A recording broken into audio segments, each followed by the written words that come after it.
avait d'origine ça? Ah oui, ça fait propre, ça bien revu. Impressionnant. Bah, elles sont un peu rayées, ça, mais c'est moteur qui a 40 ans. Mais elles sont bien revues. Là, tu vois, il y a un petit. On dirait qu'elles sont là. Là, il y a un petit éclat. Bah, là, j'ai retrouvé une bombe que Jean-Seb m'avait donnée pour les carreaux, un fond de mine. Et c'est vrai que ce produit-là, tu passes pas 10 ans à. Ah, mais ça, pour les 8 là. Ça, faut aller voir Fred. Il y a la vidéo. Faut aller voir Fred de Carglass, peut-être qu'il va faire peur.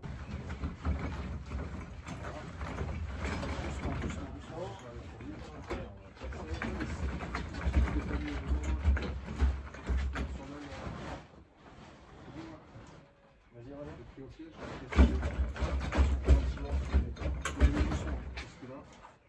faut la tirer, mais en même temps, faut la soulager.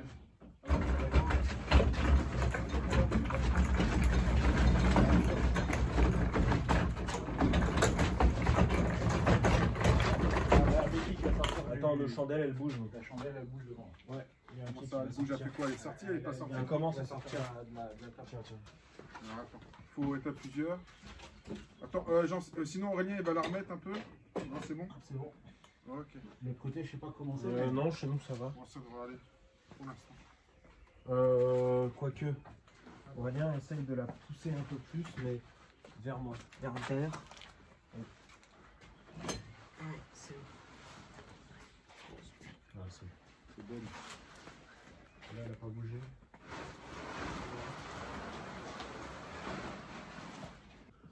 Prends-la, soulève. Surveille tes chandelles. Comme ça, là, parce que si elle bouge, là, la main, là, c'est Je vais le faire, mais on va essayer de regarder aussi. ça va permettre de... On y va? Ouais. On tire dessus, ça retire un peu.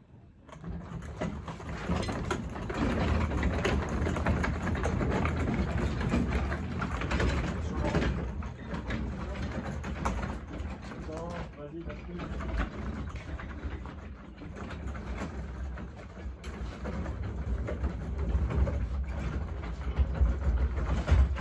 Attendez. Ça part encore? Ouais. Ah, c'est bon. Ah, ça va plus loin. Ouais, ouais. On va la ramener encore un petit peu. Ouais. La fois? Ouais. De toute façon, maintenant, il y a le carreau et tout. Voilà. On va laisser comme ça, après, je peux même encore un tout petit peu avancer vers nous si tu veux. Non. Si tu veux naviguer bien autour. Non, mais après, de toute façon, je pouvais la reculer un petit peu. Après, la bouger. On va essayer de mettre l'avant. Tu veux que le. Ok. Je me dis jusqu'à où on peut reculer et.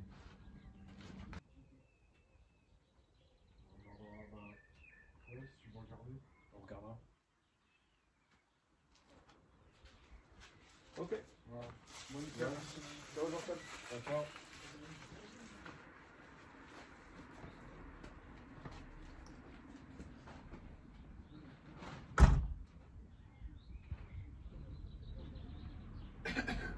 Oui, il y a une bonne cantine, hein. Il y a de bonnes cantines. Hein. J'ai oublié qu'il filmait en plus, c'est fond. Ah, je sais pas, là, ça filme. Ouais, ça filme. Kevin Brown. Sur YouTube, Kevin Brown. Bon, il y a que de la connerie. Et que de la merde. Quand j'étais jeune. Ah bon, bah du coup, faut regarder alors. Bonjour. Bon, voilà pour cette nouvelle vidéo. Un côté est fini, comme vous avez pu le voir.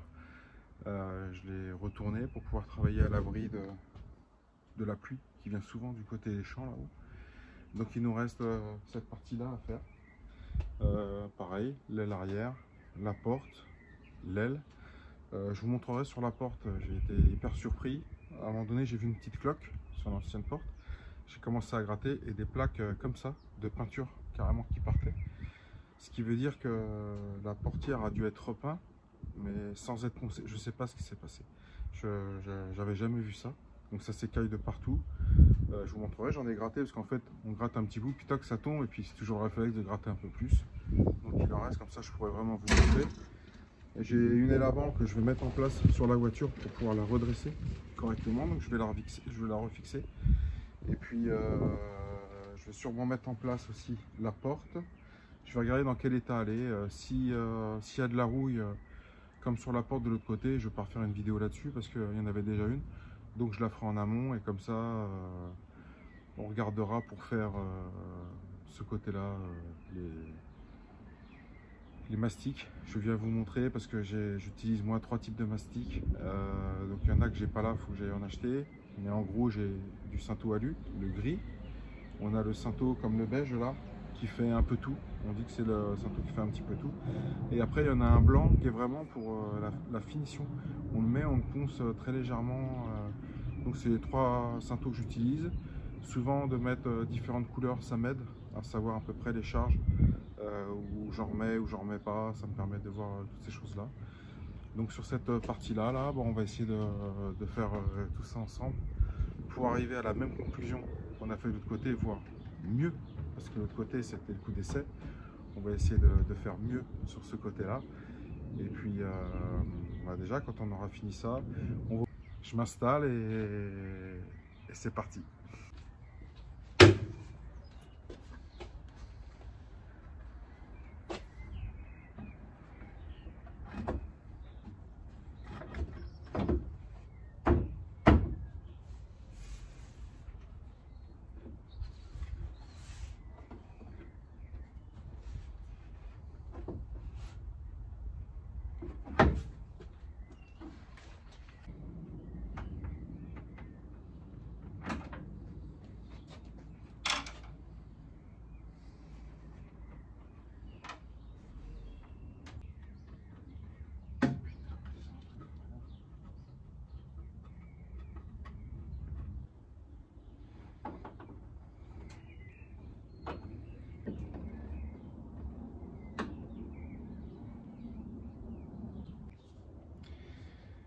Comme vous pouvez le voir, l'aile elle est pliée en fait. C'est une voiture qui a été accidentée. Le train avant a cassé et est remonté dans l'aile. Donc a plié l'aile. Bon, c'est pas bien méchant. Donc il y a ce petit morceau là à refaire qui est pas grand chose. Et puis regardez s'il n'y a pas, vous savez, les petits défauts un peu invisibles, tu vois, comme là au-dessus là. Là je passe ma main. Je sens des trucs mais c'est très léger. Donc c'est pas un gros chantier. C'est un petit chantier mais on va se le faire tranquille.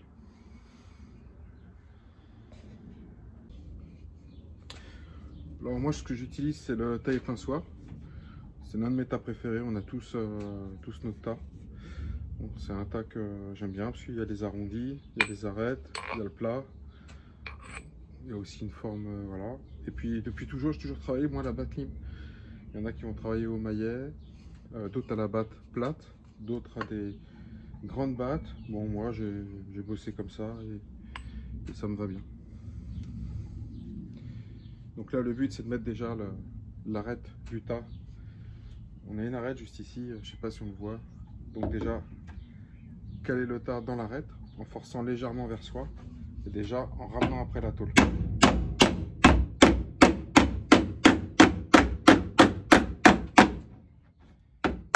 Voilà. Là, dans un premier temps, elle est revenue. Je l'ai fait un peu trop revenir. Maintenant, je vais me mettre sur la deuxième arête. Pareil, je l'amène vers moi et je tape.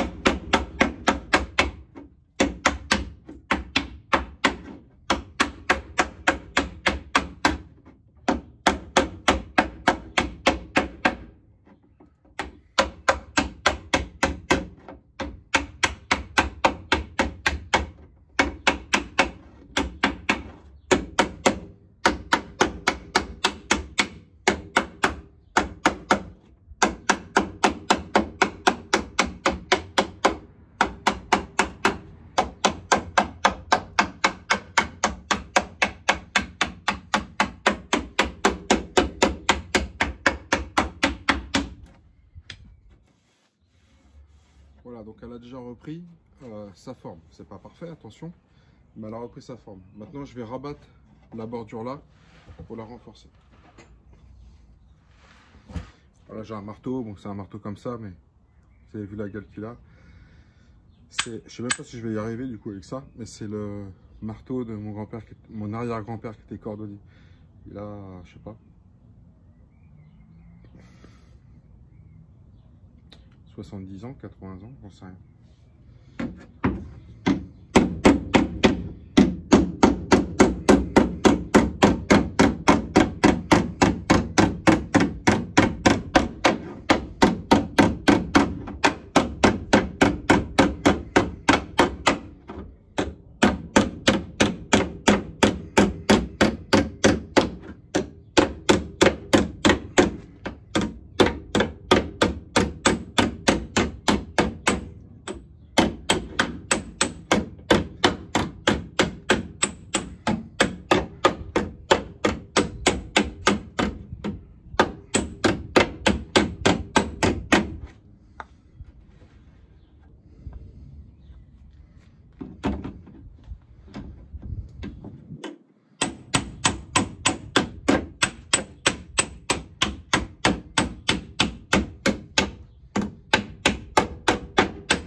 faire très attention quand vous tapez comme ça, d'accord? Un jour, j'ai vu un gars au garage qui tapait comme ça. Le marteau, il est parti. Il se l'est pris, l'arcade complètement explosé. Donc bon, il faut taper doucement. Mais si vous êtes à taper fort, toujours essayer de mettre la main en protection. Au pire, vous allez vous taper dans la main.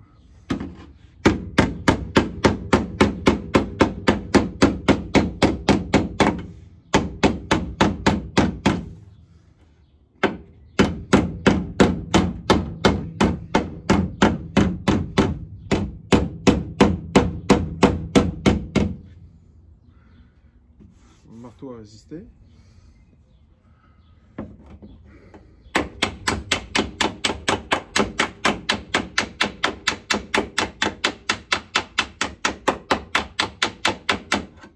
Là, quand vous avez le tas et que vous tapez, en fait, vous l'entendez tout de suite au bruit.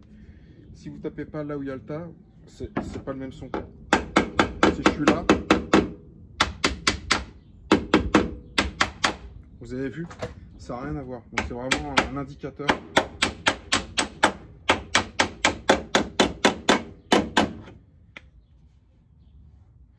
Donc là, je suis un peu gonflé, mais ce que je peux faire aussi, c'est mettre le tas là et taper là sans avoir le tas derrière. Voilà, pour faire une balance.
Ça s'appelle une Equan, c'est une râpe.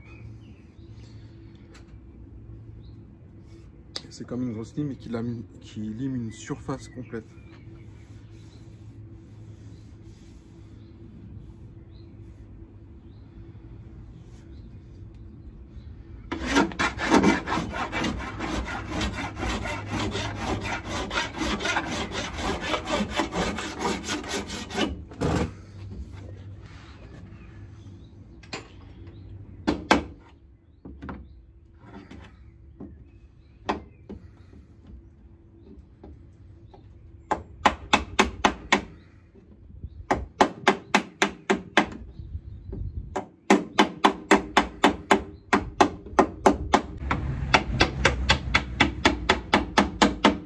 après, il faut s'adapter avec ce qu'on a. Hein. Moi, je prends un marteau parce que ce sera plus pratique pour moi qu'avec le table, parce qu'il est un peu plus arrondi, il est moins saillant.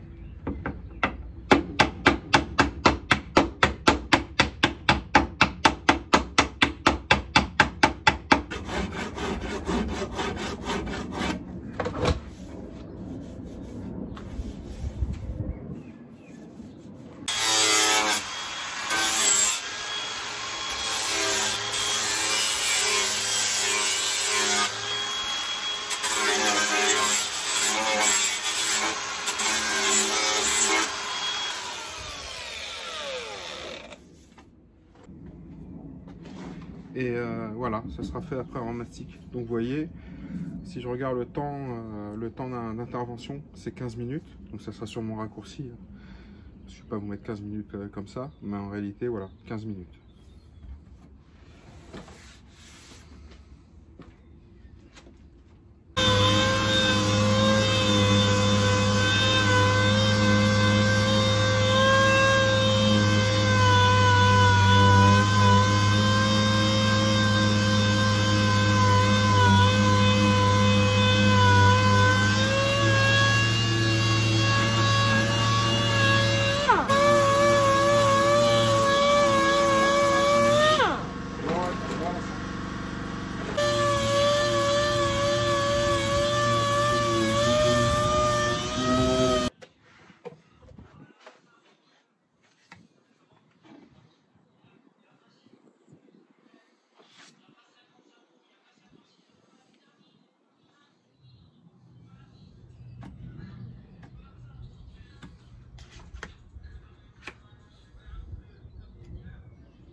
Quand même savoir une chose, c'est que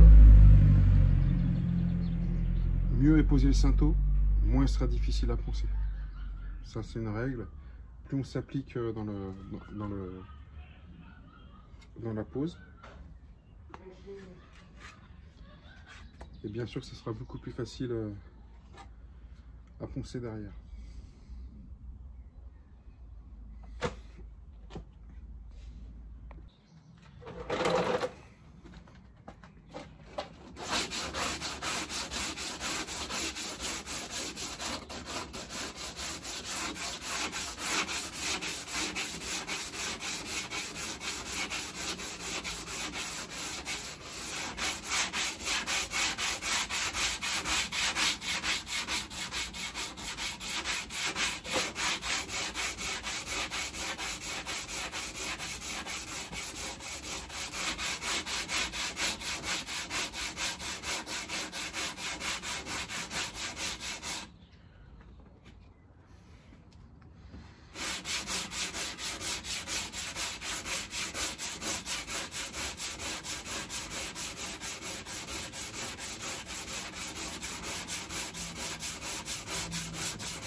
Bon voilà, là c'est bon. En fait, j'ai des petits trous dans le mastic, mais vraiment infimes. S'il me reste du mastic par rapport à l'aile arrière, je le mettrai là, sinon je mettrai du blanc. Voilà, on va passer à l'aile arrière. Voilà, l'aile est poncée, je vais la remastiquer, mais quand même je voulais vous parler des mastiques. Je vous ai parlé de 3 mastiques précédemment. Le Cinto aluminium, le Cinto multifonction, qui est beige là, et le Cinto blanc, c'est vraiment pour la finition. C'est vraiment la petite finition où on ponce au papier très très fin. Et après vous avez ce produit là. J'ai eu énormément de mal à trouver, et finalement il y a un gars qui m'a dit qu'on pouvait en avoir sur internet encore. C'est très très vieux, moi j'ai toujours connu ce produit là. Ça c'est un produit, c'est ce qu'on appelle de l'étain à froid. Vous voyez, quand je me fais de l'étain avec le chalumeau et mes baguettes, en fait ce produit là c'est, on va dire, c'est un peu l'équivalence en mastic. Voilà, il est comme ça. Et en fait c'est un mastic qu'on met, et en fait on peut pas le poncer à la cale, celui-là, faut le poncer à la disqueuse. Sinon au papier c'est même pas la peine. À la disqueuse, à la meuleuse, c'est même un produit où on peut le, comment ça s'appelle, on peut, je crois, faudrait lire la notice, on peut percer dans l'alu, mettre ce produit, repercer le produit et le retarauder pour remettre une vis. Donc c'est un truc de dingue. Et en fait ça s'appelle un étain à froid. Donc si vous n'avez pas de baguette ou forcément de chalumeau, vous dites mais comment je vais faire pour faire de l'étain, vous prenez ce produit là et normalement il a une très très bonne efficacité. Franchement c'est quelque chose de pas mal. Après moi j'ai de l'étain, j'en mets, voilà, c'est l'histoire, voilà, j'en mets, mais c'est une résistance au choc, à tout, et je vous dis ça faut le poncer vraiment. Donc ça c'est vraiment à mettre sur des endroits peu accessibles où vous avez redressé, vous n'y arrivez pas trop, il manque un petit peu de matière, bah, vous remettez ça et ça tient la route.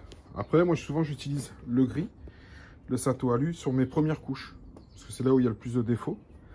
Donc je mets sur le gris sur les premières couches. Après le beige, bah, c'est celui qui fait un peu tout. Donc en fait, quand déjà le gros du boulot est fait, bah, moi je passe ce beige. Là c'est le beige qu'on va passer sur l'aile arrière. Et souvent, donc des fois le beige, il faut en mettre une fois ou deux, bon peu importe, ou des fois 3 ou 4. Enfin voilà, ça se fait comme ça. Et quand on veut passer à la fin, si besoin, parce que le beige il est quand même multifonction, mais si on veut passer à la fin sur vraiment des petits défauts, mais infimes, vraiment infimes, et qu'on veut repasser, on veut reponcer très très très fin, au 240 on va dire, ou allez, 180, 240, 180, et bon en fait avec le blanc ça se passe très très bien. Voilà, donc je vous ai fait une petite récap un peu sur les produits que j'utilise, mais comme je dis, c'est ceux que j'utilise moi. Je dis pas que c'est ce qu'il faut faire, ou voilà. Après moi je mets pas la marque parce qu'en fait peu importe la marque, hein, moi je les achète à côté de chez moi là, chez un petit gars. Si quelqu'un veut la marque, bah, vous me demanderez et puis je remettrai la photo. Mais en fait il y en a partout, hein, du Cinto fer, et j'ai jamais vu trop la différence entre les uns et les autres. Voilà. Bon bah je vais vous reprendre au moment où je vais mastiquer l'aile arrière. En fait, comme vous pouvez le voir, l'aile avait déjà, je l'avais déjà mastiqué en fait au départ. J'ai remis ce qu'on appelle un petit guide de ponçage, comme je vous avais déjà expliqué, avec la bombe, où je balance un peu de bombe pour pouvoir remettre un coup de cale à poncer et m'indiquer vraiment les creux et les défauts.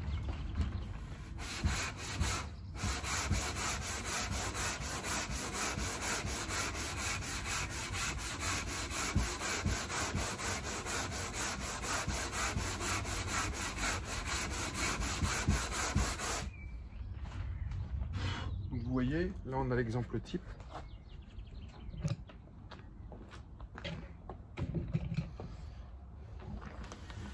Alors attendez. Voilà, ici on voit pas.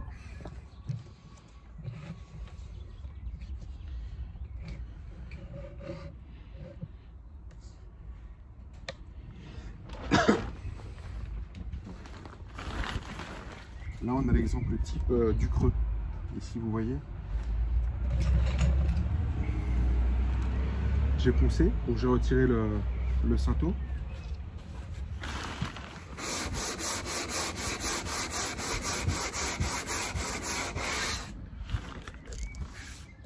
Et là, on voit cette partie où il y a la peinture.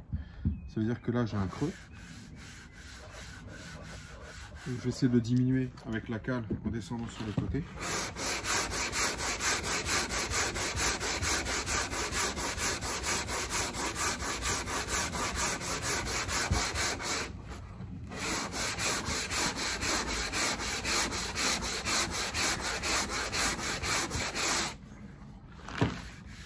Donc là, j'ai réduit déjà une bonne partie du creux et je vais le faire un peu partout.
Quand vous poncez et que vous voyez des défauts, vous n'arrivez pas à analyser, n'hésitez pas à redescendre à la cale, quitte à en remettre, parce que des fois, on a tout simplement un peu trop un endroit à un autre et on n'arrive à plus savoir. Donc en fait, des fois, il suffit de redescendre à la cale, il y a des petites choses qui vont ressortir comme là, et en fait, le problème, il vient de là. Quand c'est des petites surfaces qui ressortent, mais pour ça, il faut bien descendre.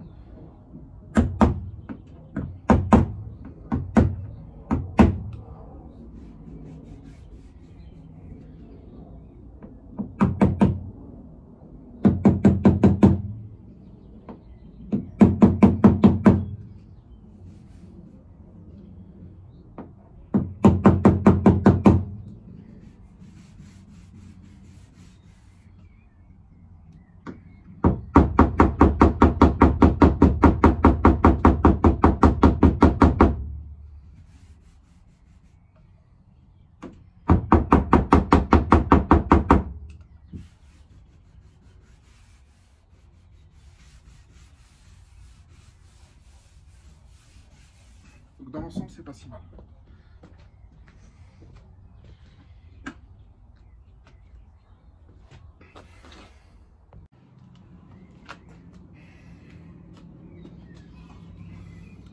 Donc comme je suis quelqu'un de très organisé dans la vie, où tout est rangé à sa place, c'est surtout pratique pour ne pas retrouver, parce que je ne trouve pas ma spatule, je sais pas où elle est dans tout mon bordel là, c'est un truc de malade. Je sais pas faire autrement, c'est terrible. Donc j'ai été ressortir une spatule que j'ai dans une boîte spéciale, mais c'est un truc, vous savez, pour voilà. Donc je vais essayer avec ça. Sinon j'ai cette spatule là, mais c'est pour avoir la surface la plus longue possible en rabattant. Je vais voir ce que ça donne, j'ai jamais fait, et puis de toute façon, faut bien essayer. Je la retrouverai quand j'aurai fini. C'est tout le temps comme ça.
Là pour l'instant je m'occupe pas de l'arête, hein, je m'en fous pour l'instant.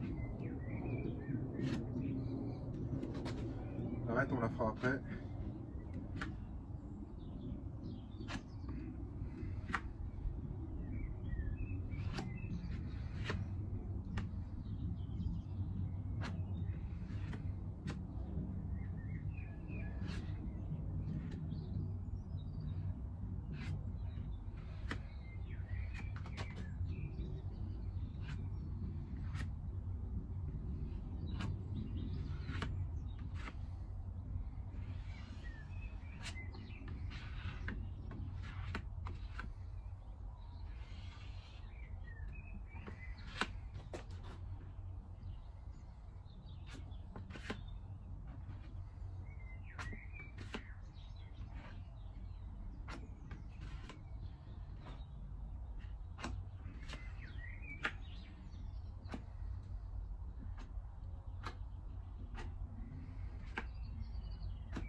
En fait, l'idéal quand on part dans les mastiques sur une voiture, c'est de pouvoir faire au moins 2 éléments en même temps, voire 3. Parce qu'en fait, quand vous en mettez un mastic, ça vous permet de travailler sur l'autre qui a séché, pour poncer l'autre.